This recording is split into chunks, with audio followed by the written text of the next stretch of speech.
Hi, everyone. Welcome to my case study presentation. I'll be talking about a man named David. Um, for those of you who don't know, I am interning at a drug and alcohol rehabilitation facility.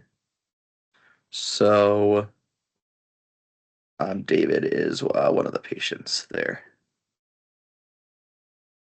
Yeah. So next. David is 34 years old. He he identifies as male. He is Caucasian. He's in a long-term relationship. He doesn't have any children. He is engaged to his partner of 8 years. They did live together, and they did use together. But I'll get to that a little bit later. But the most important thing to know about David, both his parents are alive. He His mother is out of state. His father is in a wheelchair. Currently, David is enrolled at Horizon Village. His partner is actually in another treatment facility. I don't remember the name of it. I think it's Casa de Vida, but I'm not sure. But anyway, his partner is also there. He was previously enrolled in another program in the area, the Dale Association. I don't know if I don't. The Dale Association, whoops, talks about is a program for adults, specifically those with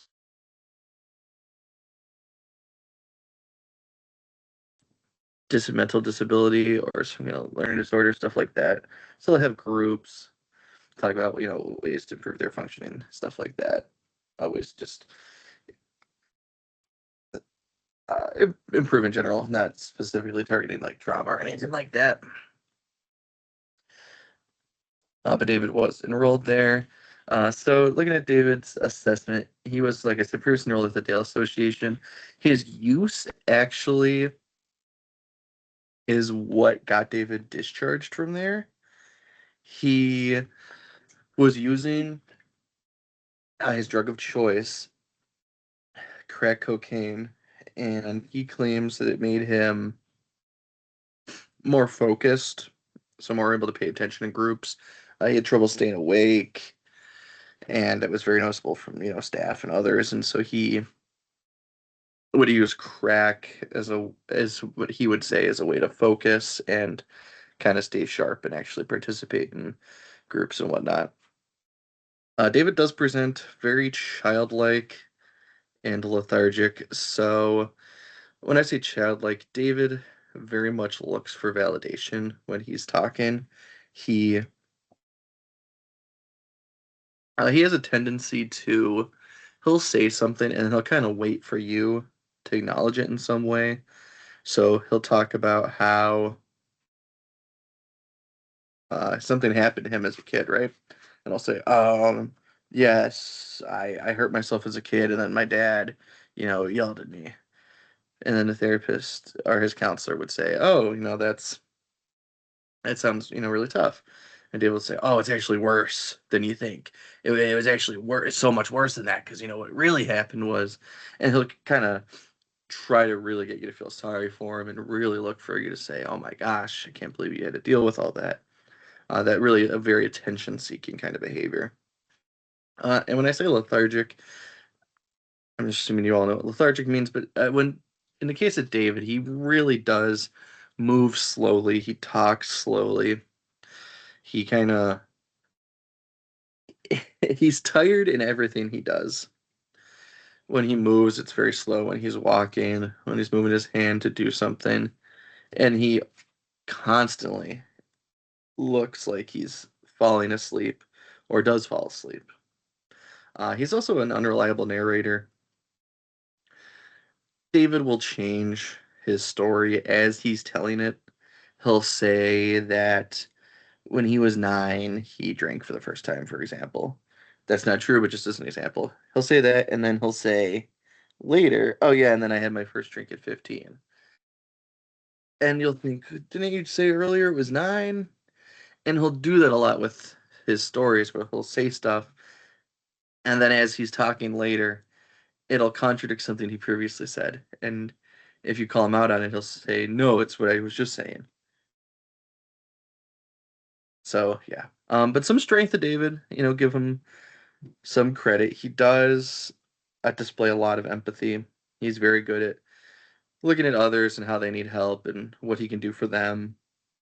So in that, he's very selfless, impatient. He's always showing new people around without being asked. He'll do extra tasks, extra chores. He's always eager to help out and do something for others, even when he's not asked, and even when there's no reward. And outside of treatment, he's always helping his dad, his family, and his significant other. He's always going out of his way for them.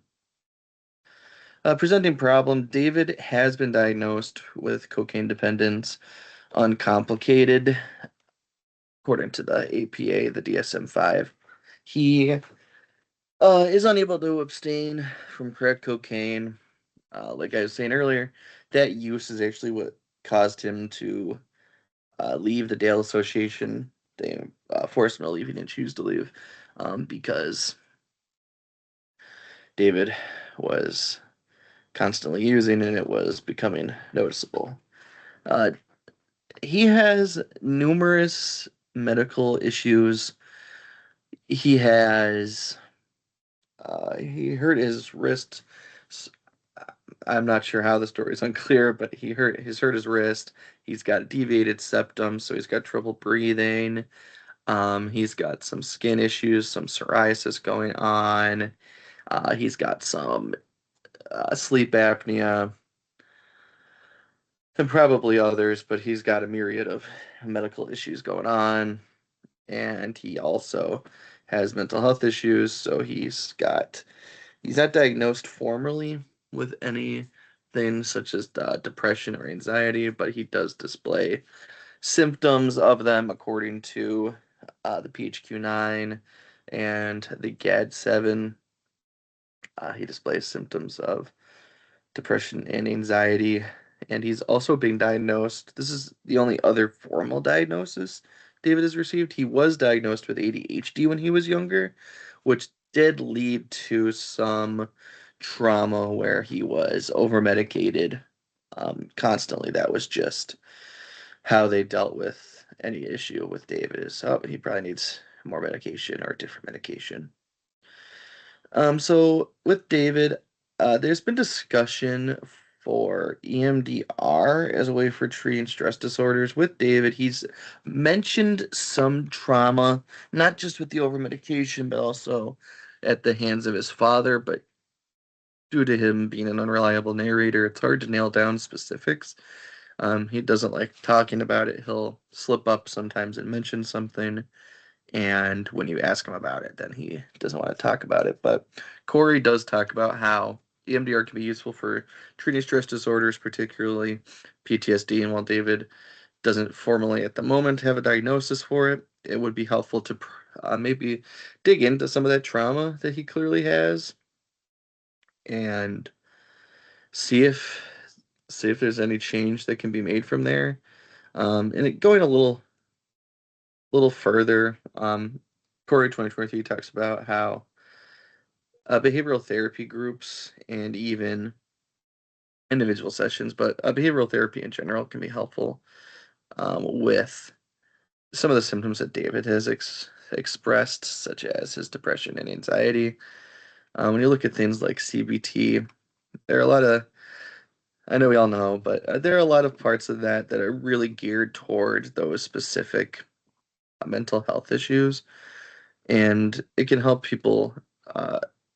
It's helpful for people like David, especially because there's such a high rate of use disorder and those comorbid mental disorders. So with David already having been screened for those symptoms and having been found to, yes, he's suffering from anxiety and depression symptoms, he should really be looked at for those and be treated for them, just so that you stay at the top of them. And it should be a part of his treatment. If you're going to be well-rounded, that would be good for David to really do an integrative approach and tackle all aspects um, of his mental health issues beyond just his substance abuse disorder.